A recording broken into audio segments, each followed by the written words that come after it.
বলা হয় বিম্বিসারের সমস্ত গুপ্তধন এইখানে আছে। বিম্বিসারের গুপ্তধনের খাজানার কোড আছে, আর আমরা এখনো পর্যন্ত সেই কোডটাকে ডিকোড করতে পারিনি। কোডটাকে ডিকোড করতে পারলে হয়তো বিম্বিসারের খাজানার সন্ধান আমরা পেতে পারি। চলুন সেটা দেখাচ্ছি।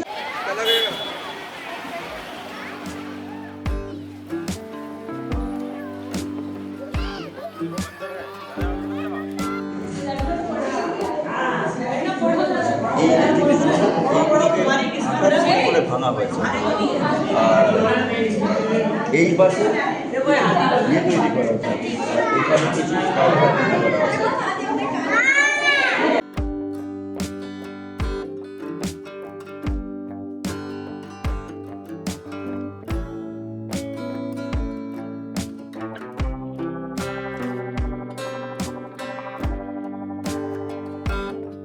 এইটা বোঝা যাচ্ছে, এখানে এখানে শিব ঠাকুরের ছবি আছে, এখানে ধ্যান মগ্ন রয়েছে, এই যে দুটো পা ধ্যান মগ্ন রয়েছে, আর এইটা হচ্ছে বডিটা, এইদিকে হাত, এটা ধ্যান মগ্ন রয়েছেন।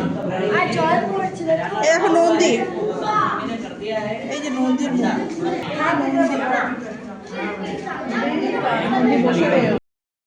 এখন আমরা চলে এসেছি সোন ভান্ডারে। সোন ভান্ডার মানে সোনার ভান্ডার।